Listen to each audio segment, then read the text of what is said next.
Welcome, everyone, to another edition of 45 Forward, where our mission is to help you, our listeners from Los Angeles to Long Island, age successfully, making your second half of life even better than the first. July has always been a pivotal month of the year, the halfway point where we look back at the events of the last 6 months and look ahead to the potential of the second half. In a way, it's a snapshot of our theme for 45 Forward, looking forward to the second half of life that hopefully will be even better than the first. But as we close the books in the first half of 2022, there are lots of worries about our uncertain future, especially the economy. Inflation is at the highest level since 1981. We're in shock over gas and food prices and supply chain disruptions. The S&P 500 experienced its worst first half decline in 5 months, 5 decades actually. Not to mention the troubling impact of the war in Ukraine and continuing questions about the state of COVID, both home and abroad. Where on earth are we headed? In today's episode, we talk with Michael Hartzman, a Wall Street veteran who specializes in retirement planning, education, elder and estate planning, life insurance, and long-term care. Michael is the co-host of a national weekly business podcast, The Lebenthal Report, a business show that keeps investors informed about the current market conditions, opportunities, and risks, breaking down today's complex stories into easily understood concepts. Michael will offer insights into how we can continue to face the ongoing anxieties during the next phases of our life, whether it's the next few months or the next few years, providing the income to meet the expenses of a fulfilling retirement while also putting money aside for things that keep us up at night, the inevitable uh-ohs and the I didn't see that coming. Ultimately, his goal is to help us create and sustain a low stress plan for our financial success and security. So now it's a pleasure to introduce my guest, Michael Hartzman. Michael, welcome to the show. Thank you, Ron. Thanks for having me. I appreciate it. No problem. No problem. So let's just sort of dive right into it. I mean, I think that I'd like to talk a little bit more about you and your career, but let's put that aside for a moment and just get into what everyone is worried about, which is what is going on. And it just seems like there's so much stuff, inflation higher, unemployment lower. But so when a client comes to see you these days, what's your general picture you get to him or her? Ron, the general perception right now is that there's just a general malaise and a general cloud hanging over the economy, which is really interesting to me because back in 2020, when the shutdown happened, the market went down a lot further, a lot quicker. But people could put their head around that because there was a crisis. Right. They could put their head around 2011 because it was a crisis. 2001, obviously, was the terrorist attacks. People tend to forget that the market actually started going down in April of 2000. So Right. when I try to explain to my clients now that this is just an economic cycle that is normal, it's a normal economic cycle. People intellectually understand that, but to your point, they go, "That's great. When's it going to be over? And Right. am I going to get through this?" Right. Right. Yeah. And you basically say, yes, you will. Yes. Yes, you will. Hmm. And you mentioned something which is really spot on. In the open, you mentioned the uh-ohs, you mentioned I didn't see that coming. But the first question I ask people, clients, is has anything changed for you? What's your time horizon? I Right. had a client in here Saturday morning. He just got through surviving cancer. Mm. He's in his mid 60s. And I said to him, I said, are you retiring soon? He goes, yeah, I'm planning on retiring in 4 months. Mm. So so that's not an uh-oh. That's what we've been preparing for 15 years as clients. But now we have to reposition his portfolio where it went from accumulation to income. Hmm. So for me, Ron, the most important question I ask is what has changed for you? And let's talk about whether your current portfolio is still appropriate for what we're trying to accomplish today. Right. Right. Yeah, I think that's really key, Michael. I think that the issue of where are you and where are you with respect to changing is something people, I think, it takes a little while to catch up to sometimes. I think that we think uh, we think of life as basically static and then changes happen, as opposed to, well, it's always kind of changing.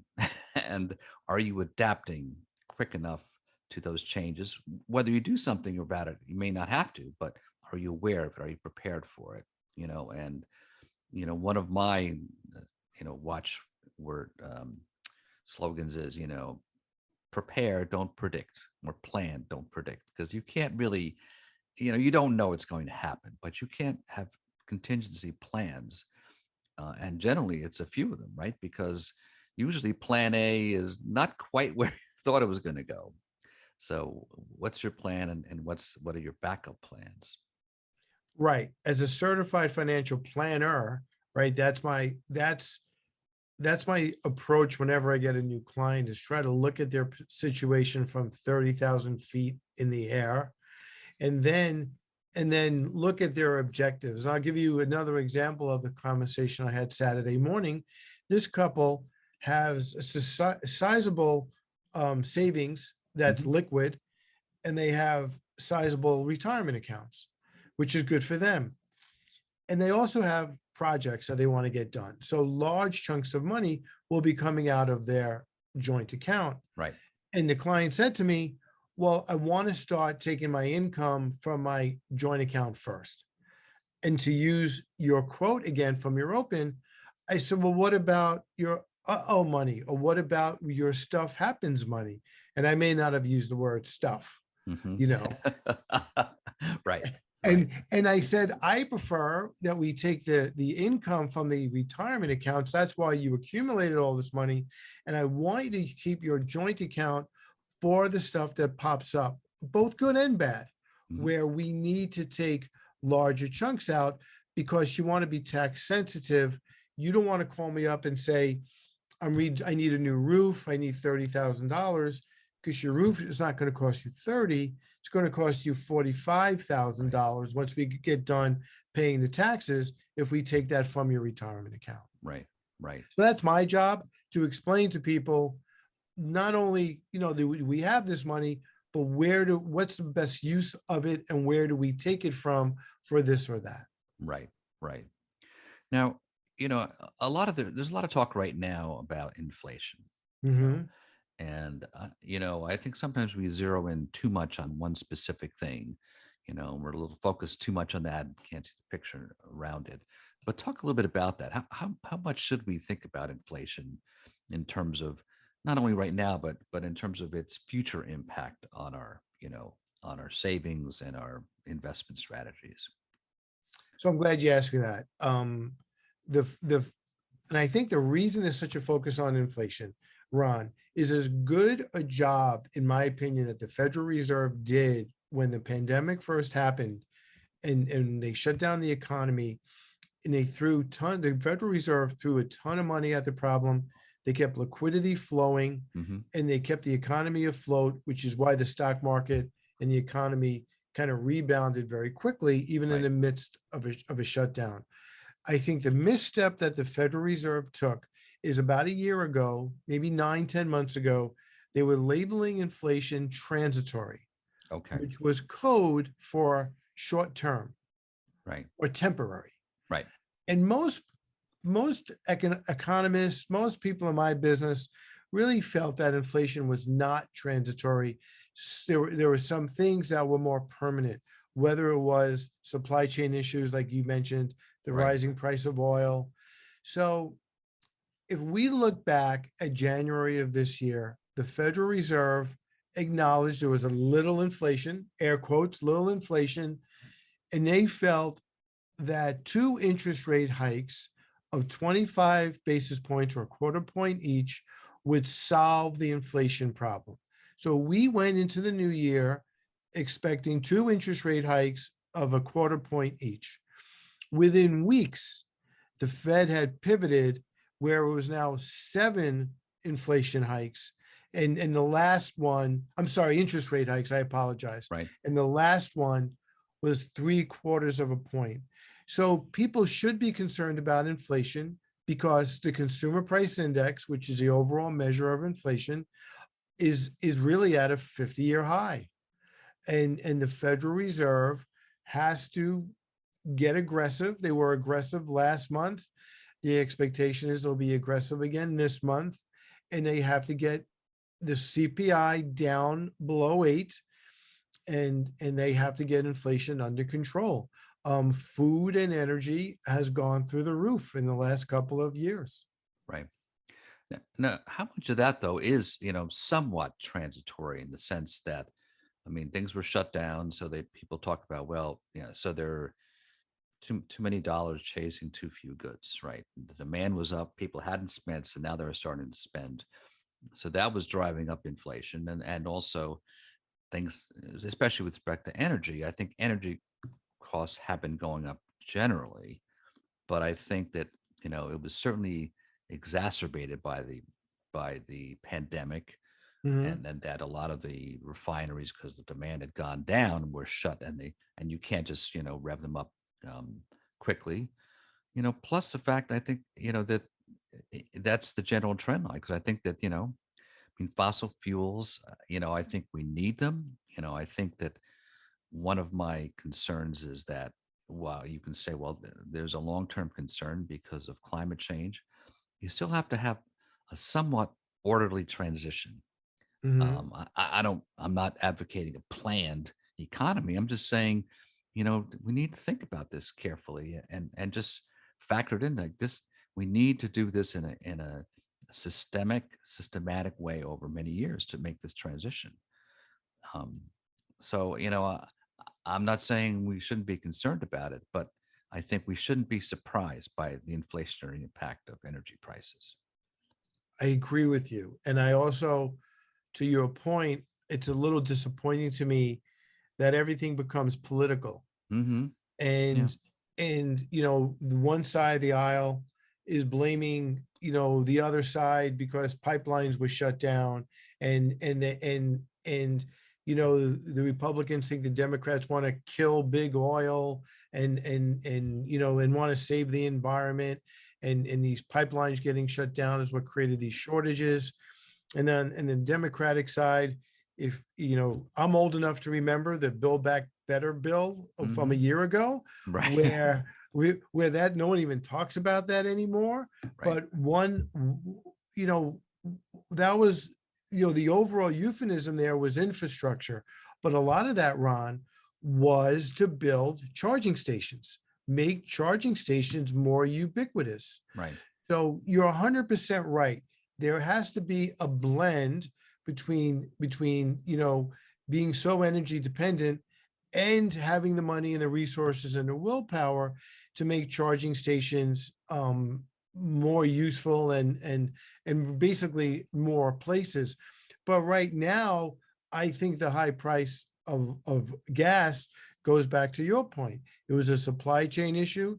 They shut down these refineries for many, many months. People weren't going anywhere. You just can't get these things up and running overnight. Right. Right. And I think that in some cases you just need to make adjustments and just, I mean, like, okay, I'm not going to drive that much. Or I'm going to be careful about driving that much. So just taking a little bit of a sidestep here is, but to your point before about things going in cycles. So that's one thing I want to just talk a little bit more about, because as you mentioned earlier, um, if the gentleman you were talking about, is going to retire in 4 months, obviously, uh, you know, a steep decline in the stock market has more impact now. So it is a matter of timing and your cycle of life. But what should we be thinking about more broadly in terms of cycles? Because one of the things that occurred to me is that especially with respect to inflation now, it's that people, I think, were shocked because of the suddenness of it. I Mhm. think a lot of our reaction is about circumstantial. Like we're not expecting that again. So because if you look back in the early 80s, as Reagan came into office, again, it was just happened. He just happened to come into office. It wasn't Mhm. because of him, but it was that time. If you factor in, the inflation calculator, I think inflation at the time was the equivalent of like, 14.8%. Mhm. So, inflation does go up and down. So do cycles in the economy. And I think that, we've had a pretty strong economy for a much longer period than I think we expected. So how should we think about these cycles in terms of what are reasonable expectations for, okay, don't panic, the economy is due to slow. Right. That's the one thing that people have to remember. And I had this conversation all the time with my clients. I asked them, do you know why the Federal Reserve is raising interest rates? Do you know why? And and and more often than not, the response will be no, tell me why. And Okay. when I tell them it's because the economy's too strong, it takes a few seconds for that to sink in, right? Right. We're going through these problems at the moment because the economy is actually too strong. And the goal of the Federal Reserve is to tap on the brakes to slow the economy down, to slow inflation down. And the way they do that is by raising interest rates. So I have clients of a certain age who will tell me when they bought their first house, you know, they had a mortgage of 15%, or they could buy a CD for 12%. And they asked me if we're going to go back to those rates. And the answer is no. And the reason the answer is no in terms of cycles, because people have to remember that this Federal Reserve has a much longer runway. They started raising interest rates, Ron, basically at zero. Right. So back in the early 80s, Paul Volcker and his Federal Reserve didn't have that luxury. So when you're starting from zero, you have that much of a runway, the likelihood of interest rates going even to double digits is really very, very remote. Right. Right. Right. Um, so given that, how should we be thinking about, again, I'm not, I know this is not a show to give specific financial advice. Okay. But what are your thoughts? A couple of thoughts before we go to a break, Michael, about Uh-huh. our short-term investing strategies. For example, especially if you're about to retire fairly soon. So, Ron, it's about time horizon, and I'd love to get into this on the other side of the break. What we didn't talk about is the bond market has been miserable this year. Okay. All right, Okay. so let's get into that a little bit on the other side of the break. But to answer your question right now, it is about time horizon. It is about goal setting. It is about having reasonable expectations. What is your withdrawal rate, Hmm. right? If you're retiring, do I need to send you 5% of your retirement savings a Right. year? Do I need to save you 2%? Do I need to send you 7%? So my job is to level set expectations. It's the client's job to understand those expectations. And together, if we make a plan, that we have a withdrawal rate that is normal or not exceeding, where I have to make a client 6 or 7% a year, they should just be patient, not panic, because the market goes up way more times than it goes down on an annual basis. Right. Right. So let's see now. I think, yeah, we have a lot to talk about. Oh, I think we'll head into the middle of this break. But why don't we actually, why don't we take our short break now? And then when we come back, we'll be talking much more about short-term investing strategies over the next few years. So, folks, we'll be coming right back, talking much more with Michael Hartzman, the president of Lebenthal Financial Services. So, don't go anywhere.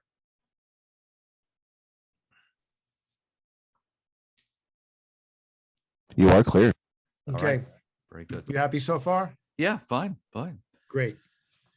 And then please do ask me about the bond market, which has been miserable this year. Right, right. So I'll start with that at the end of the break. We'll get right into that. Um, Yeah, sort of just the the balance your portfolio. I mean, people talk about, basically, having a mixed portfolio, a balance between different Mhm. asset classes and so forth. So we can talk sort of broadly about that. Now, in Mhm. your show, you don't do you have an issue about specific financial advice, or by because of FINRA, or what do you do? So we could give financial advice. we could give generic, recommendations. What we don't do is give stock tips, Stopped. Yeah. Got it. right? So if you said to me, give me 3 dividend stocks that clients should buy right now, I think my compliance officer would have an aneurysm. Right. Right. Because I haven't said to her, because we've been working together for 25 years. I said, you need to review the show. She goes, no, you know the drill, don't give stock tips. So that's the only thing she told me, which I know. Good. Good. Okay. That's good. That's good. All right, gentlemen, we are coming back. Okay.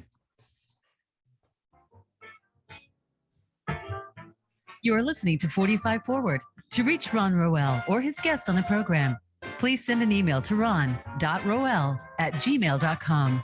That's ron.roel@gmail.com. Now back to 45 Forward. Welcome back, folks. We're talking with Michael Hartzman, the co-host of a national weekly business podcast, the Lebenthal Report, a business show that keeps investors informed about the current market conditions and breaks down today's complex stories into easily understood concepts. And Michael, before we go on, just tell the listeners when they can listen to your podcast, So which our is also show on is, the same radio network as this show is. yes, so we're on Voice America, just like you are. We're on the business channel at 5 p.m. Eastern Standard Time, Tuesdays, live. So we're doing a show tomorrow at 5 p.m., 2 o'clock Pacific time. Right. So again, a national show. You can listen to it anywhere in the country and the world, actually, since we're on the internet. And as with my show, you can listen to your shows on demand as well. Is that right? Yes, Voice America does a great job of sending us both the analytics. And Ron, since day one, we always get a report. There were 12 people in China that listened to our show. I don't know who those 12 people are, but I'd like to thank them right now. Right. Exactly. Exactly. So before the break, we started to talk a little bit about the bond market. So let's continue on that, because that's, as you said, the bond market's been miserable, but talk about, equities versus bonds and how we think about keeping a balanced portfolio. Yeah, I mean, absolutely, because that is really the primary conversation I have literally every day now with clients, because you mentioned before we went to the break, a balanced portfolio, and a balanced portfolio should be some mix of stocks and bonds, depending on how risky or safe you want to be. If you want to be safer, you would buy more bonds, whether they're corporate bonds, government bonds, municipal bonds, convertible bonds. Bonds come in all shapes and sizes. And typically, again, 9 out of 10 times, bonds are that safe haven. There's the old axiom: when stock prices go up, bond values go down, and vice versa. The problem, Ron, is not only did the stock market lose faith in the Federal Reserve earlier this year about their ability to control inflation and their ability to raise interest rates quick enough, the bond market lost faith as well. And the bond market sold off at an unprecedented rate. We keep going back to 5 decades ago, and it's the same thing with this.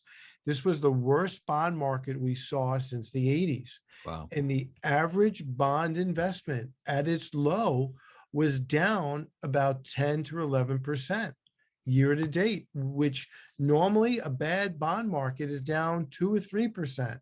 So there really, for the first half of the year, Ron, there really was nowhere to hide. Mm-hmm. So my partner and I decided we were going to raise a lot of cash. We were not going to use the bond market because clients would be just as affected. So in our typical model, when we manage for clients, we have between 20 and 25% cash right now, which is a large cash position. It's unprecedented for us because we're also waiting for some signs that the bond market is starting to calm down, which it is right now. Mm-hmm. With the Federal Reserve being a little bit more aggressive, with the 10-year Treasury, which seems to be the benchmark that most bond buyers follow, Right. starting to level off a little bit. The bond market also has begun to calm down. Now, we have not made back that 11%, and I don't know if we will this year, but that's been a huge part of the problem, Ron, is there's been nowhere to hide this year. Mm-hmm. Wow. Yeah, that was a lot. Sorry. No, so, no, no, no, not at all. Sometimes there isn't any place to hide, so that you have to Yeah, basically, yep, doesn't happen that often right, because even in 2001, other than a short period of time where the bond market kind of disconnected from reality, the bond market got its footing again and stabilized. So it's taken a while, but it is finally stabilizing a little bit now. right, right. Well, given this sort of uncertain position, I mean, we talked about the uh-ohs before. Um, so let's talk, expand on that a little bit in terms of, how much money should you have, as part of obviously it depends a lot on your individual situation, but you know I think that most of us, and I think about myself included, perhaps don't quite have enough money set aside for contingencies, or if something happens over the next 3 to 6 months or a year. Mhm. So how much liquidity should we have in a sort of an emergency or contingency situation? You said it, 6 months. 6 months, Right, okay. that's the old standard bearer of, that's 6 months of emergency money. And what does that include? That includes your mortgage, your car payment, your food, all the fixed expenses that you have. You should have 6 months set aside for that money. And it doesn't necessarily have to be at the bank, right? It Hmm. doesn't necessarily have to be a wad of cash. It could easily be with your financial advisor. It could be, just make sure it's liquid, right? 6 month emergency money should not come from your retirement account. Because Hmm. as I mentioned before, especially if you're under 59 and a half, or you're not taking money from your retirement account, whenever you do, it's taxable. So if you can, if you can't, you can't. If it has to be in your retirement account, fine. But you should always have 6 months of money, in my opinion, off to the side that's not exposed to the market, that you could get to if you had to. Right, right. Okay. Now, you work with other professionals, and I know you're involved not only in, on the financial investment side, but also just sort of a general planning side. Mhm. So let's shift a little bit, Michael, and talk about how you think about, the investment side along with, sort of the other life insurance and estate planning and long-term care issues. How do you think about that in conjunction with your short and long-term investment plan for clients?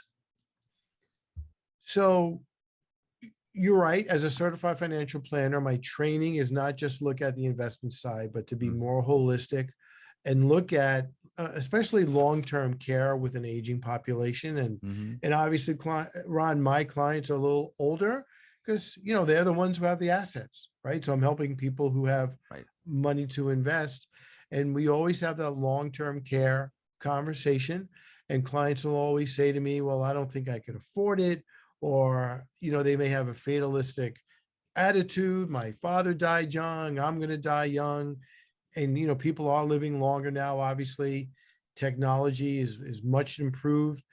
So whenever I sit with a client, we always talk about, do they do have long-term care? Do they have life insurance? Is the long-term care, has the long-term care adapted with them? Mhm. Because the problem, Ron, with long-term care is the insurance companies are always sending policyholders letters that they're going to raise their premium, Mhm. Mhm. right? So clients, and I may not have even sold them the policy, but they're my client now. They'll always ask me, well, should I get rid of this? And my Mhm. first Mhm. instinct is, no, you've been paying for this for 15 to 20 years.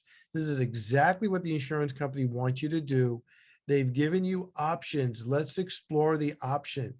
If you bought a long-term care policy in your 50s, the inflation rider was critical. But if you're now 75, maybe you don't need the inflation rider. Right. Maybe we could save money there. So having that long-term care conversation, either with a new client who's younger, who's 45 years old, to consider purchasing one, or an older client, and learning how we can modify that to make sure it still fits into their budget. Right. And I think that I've just experienced some of this on my own side, but also I've heard people talk about, as you get older too, using, or converting a life insurance policy into a hybrid policy to be able to use Mhm. it for long-term care. Right. Yes, if you have a policy with cash value in it, Right. you could go to that issuer of the policy or a brand new company, do what's called a 1035 exchange Hmm. and move a chunk of money over and buy a hybrid policy. We refer them every now and again as you buying a bucket of money rather than just long-term care or a death benefit. That bucket of money could be used either or, but you have to remember something. This is really important. Okay. If you do that, more often than not, you have to do new underwriting. Okay. You just can't call the insurance company and say, hey, I have this old insurance policy that has 50,000 in cash value. I'd like to add a long-term care rider. Right. The insurance companies, they're the bankers at the casino. So they Mhm. make bets that they want to win. So Right. you would have to go through new underwriting if you wanted to do that. Right. Right. But it is something to consider. Right. Right. And I guess there's a new cost to that, right? In terms of Yes. yeah. Yeah. Right.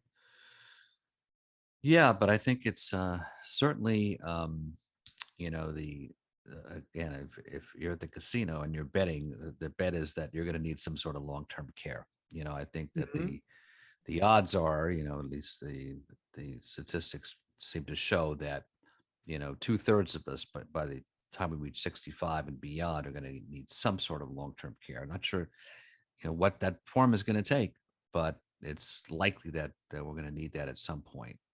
So it's not a bad bet to to take that into consideration.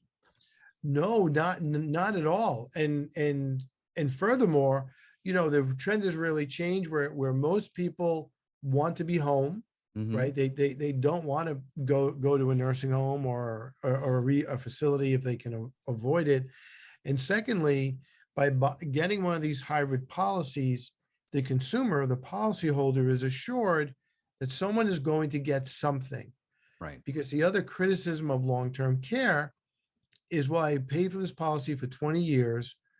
And what happens if I just, drop dead in my sleep Right. and no one gets anything? So those hybrid policies is a way for either you or your survivors to know that whatever you put into the policy, there would be some benefit coming out. Right. Right. Right. And I think it seems to me too that now I don't have it now because I'm beyond age 65, but I think sort of in the 45 forward is the years, there is a considerable number of years where in some ways a disability policy is important, right? Because you that's the thing you're worried about, not necessarily dying, but if something happens to you, and you're on disability for a while, Mhm. where's the income replacement? So is that something you deal with as well, Michael, or is that? I do deal with disability and insurance. Over the years, that has become increasingly more difficult to underwrite as well. Hmm. The restrictions have become more rigorous in terms of you qualifying for a disability claim. But yes, considering a disability policy, especially someone in their 40s, is something that should always be considered if they could afford it. Right, right, right. Yeah.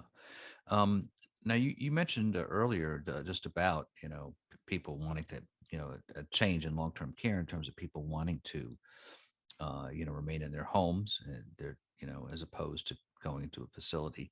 So how should we think of our home as part of our overall investment strategy? I mean, I think one of the issues is how long should we stay in our homes? Is this something that you deal with clients like, well, how does housing fit into your not only your lifestyle but your financial planning?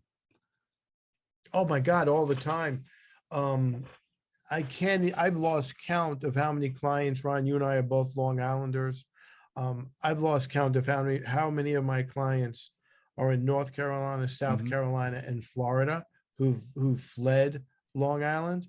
And again, the first question I always ask them when they move is I ask them, are they going into some type of assisted facility or one that has that in the future? Right. Are they going into a ranch? Are they getting rid of the steps?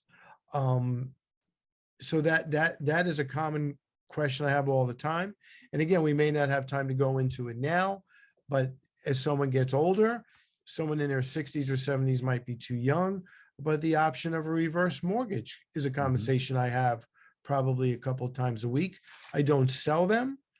I don't get compensated in any way, but I have to educate my clients on the benefits and the shortfalls of utilizing reverse mortgage, because frequently, Ron, to your point, their house could be their most valuable asset. Right, right. Yeah, I think there are lots of things in that equation to think about. I mean, certainly there's the comfort of staying there. There is Mhm. in a lot of cases you've paid off your mortgage, so you have equity in the house that you can use. And then but you've got to figure out other things like, well, how much is it costing to maintain this house? And I think Mhm. that's something that, from a monthly budgetary perspective, like, okay, think about that, because there's a cost to staying there as well. And should you be, shifting your income toward downsizing? So I think that that's a conversation. But I think also, in terms to your point about planning before, I think it's something that people don't plan too much. They just say, well, I want to stay here until something happens to them. And then they have to move. And then sometimes that's not the best thing to do. No, because number one, it might be out of their control. It may be in control of their children. Right. Their children may want to put them someplace that they don't want to go. Or they may be forced to move in with one of their children. And I've had clients who've said to me, that's the last place I want to be. So you're right. Frequently people do not deal with this crisis until it literally, springs up on them one morning, and now the race is on. Right. Right. So do you advise, I mean, is it possible to get your clients to have what I call a family conversation with their spouse and their kids, like once a year at least, to sort of say, well, where are we now? Mhm. It happened twice on Friday. Yeah, I did good. two Zoom calls on Friday.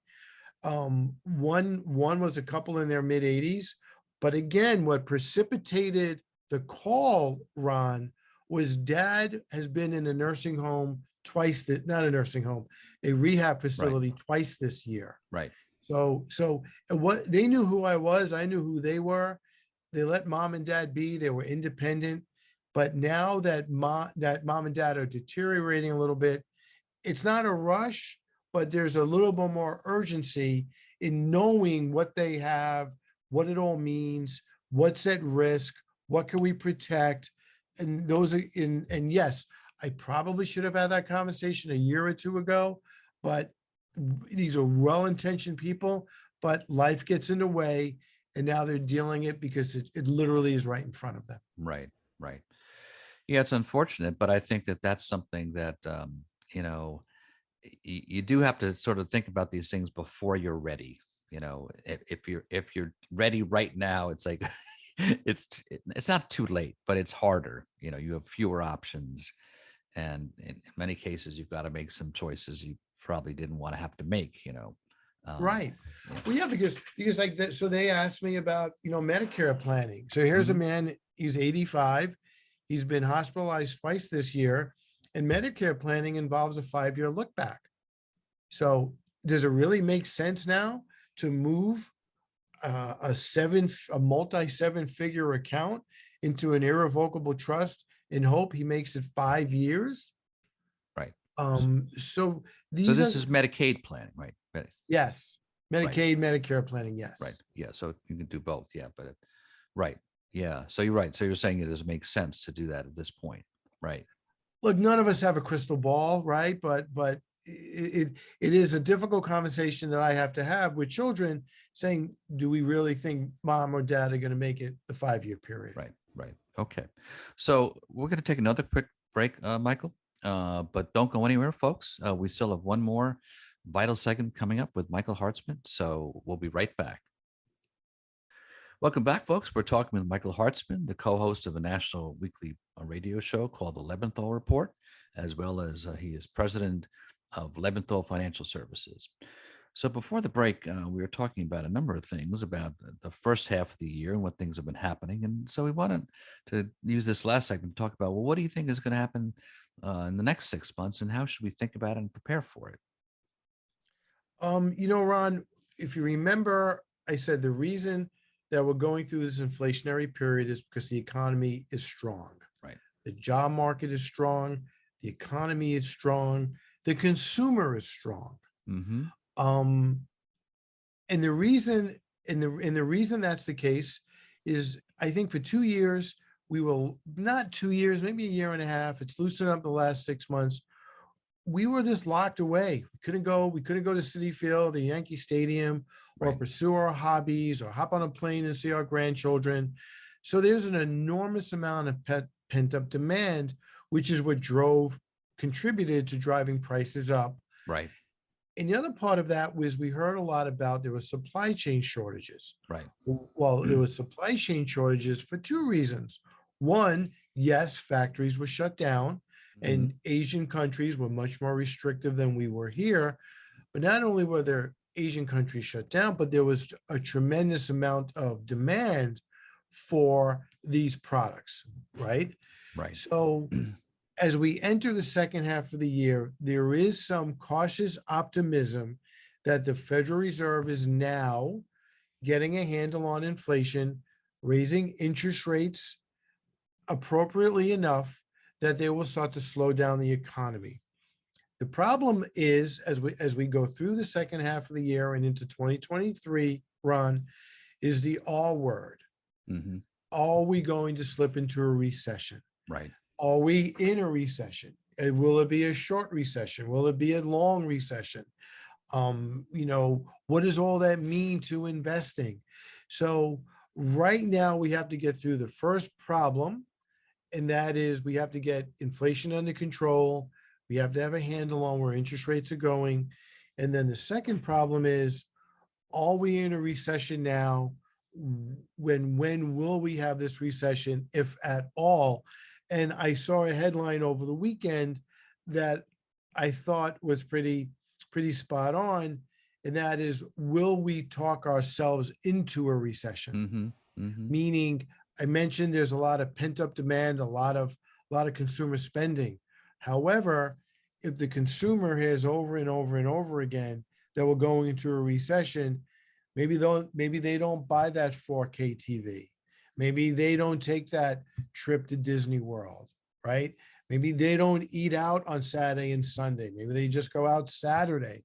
So we can talk ourselves into a recession. We can, as an economy, scare ourselves into slowing our spending down, which quite frankly is what the Federal Reserve wants, by the way, right? They want to slow us down, and their balancing act is not to slow us down enough to cause that recession.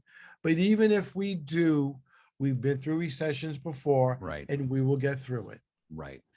Yeah, I think sometimes we focus too much on recessions as opposed to slowdown. So, as you just said, at some point, you do want to slow things down. You're outspending what you really need to do, and that could be, on a personal level as well as a national level in terms of Mhm. our overall economy and government spending. So, those are big issues. I recognize it, but I think that so there's also a technical analysis of recessions, right? So it's right. It's consecutive quarters. Is that right? And where there's Well, it's funny because now the last week I've read that's the back of the napkin definition. right, There's actually a more official definition, but yes, the basic definition of a recession is 2 negative quarters of GDP, gross domestic product.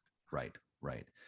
So I think we focus on that a lot, in terms of we're in a recession, but it's just like, well, we're in a slowdown, okay? It's not the worst thing in the world, and I think I just feel that again, it's a lot of times it's a matter of relativity. What are Mhm. we facing, and sometimes the change comes quickly, so we create some panic, and or at least some.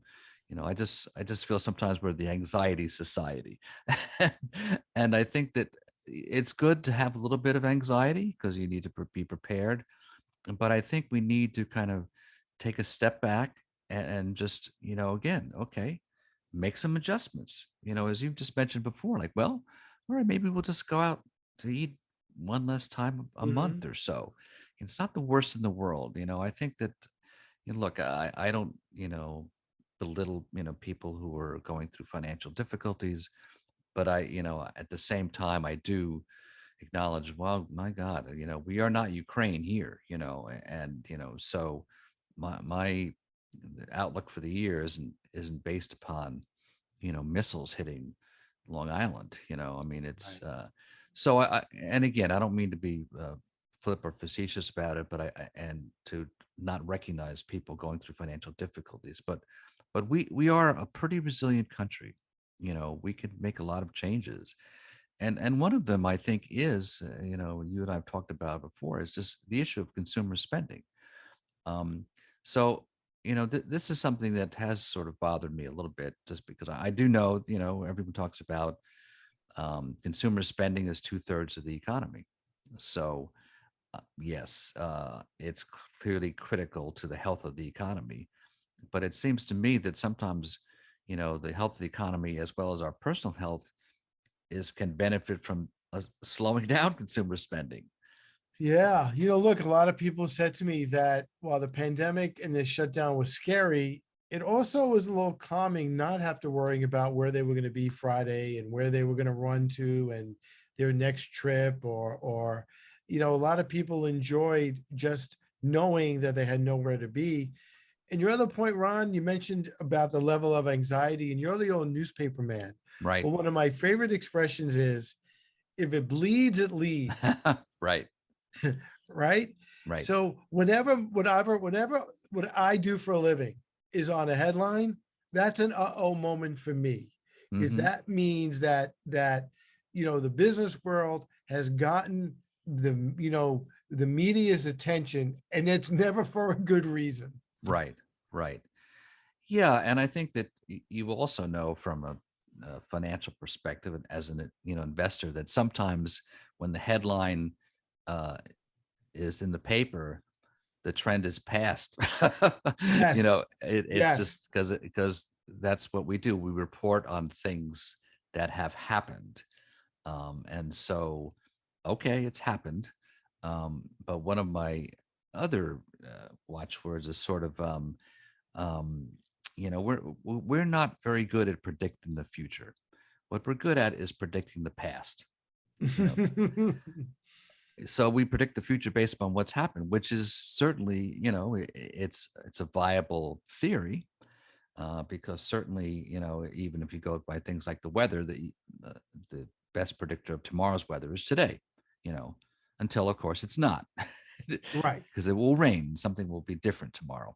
But so I'm not saying that we shouldn't uh, be anxious about what's going on today, but things do change and in ways that we don't predict. Um, so, M- My um, business is notorious, Ron, for anecdotal evidence. right. Right? I get so much data on what has happened in the past as a predictive of what should happen in the future. It's ridiculous. And I learned a valuable lesson in 2008. Because in 2008, when Bear Stearns was on the brink of going bankrupt, there was enough anecdotal evidence to say that'll never happen. Hmm. But guess what? Bear Stearns went out of business, Right. along with Lehman Brothers and many, many others which were on the brink of it. So Right. you're right. If we just kind of try to stay in the present and stay in the moment and get through this crisis without worrying about the other 52 we experienced, Hmm. it might be easier. Right. Right. So we're getting close to the end here, unfortunately. But yeah, any last thoughts about how to create, how to maintain a low stress plan for financial success? Ron, Dominic Tavella and I talk about it frequently on our podcast, and the reason the podcast came to be, just so you know, was during the pandemic, we did a lot of Zoom calls with our clients, Hmm. and they wanted to hear what we thought. We had guests on and economists on, and the feedback we got from our clients were, "You guys are pretty good at this. You guys should have a radio show." So rather than having a radio show, not that we knew how to even do that, Dominic and I decided to produce his podcast over Voice America. Right. And our goal every week is just to bring common sense advice to our clients and our listeners. And for me, Ron, it's the same thing. It's about time horizon, and has your needs or goals changed? And if they have, it's really super important you communicate that to your advisor, whether Right. it's your accountant, your lawyer, your financial advisor. It's about time horizon and goals. Great. And if they have not changed, we will get through this like we've gotten through the others. Great. Great. Okay. Well, once again, you've been a terrific guest with some Thank really you. important messages, Michael. Now, in the last few minutes, if people have questions or comments for you, what's the best way for them to reach you? So my email is mhartzman, MHARTZMAN Mm-hmm. at Lebenthal, LEBENTHAL.com. Right. Or my phone number is 516-349-5555. Great. Great. Okay. And then I think people can also reach you on LinkedIn or Facebook. You've got Yes. a presence there. Well, so folks, again, if you missed my conversation with Michael today, you can listen to it as a podcast on voiceamerica.com. Just search for my show 45 Forward. You could also find it on Apple and Google Podcasts, Spotify, iHeartRadio, or go to my website, roelresources.com, and click on the 45 Forward tab. So be sure to join me next Monday, 12 noon Pacific, 3 p.m. Eastern Time, when I'll be talking with Roberta Israeloff, George McDermott, the co-authors of What Went Right. This is the second of a 3-part summer series with a conversation with my former high school classmate and one of our English teachers about their lifetime of experiences in education. So until then, folks, keep moving forward, 45 forward.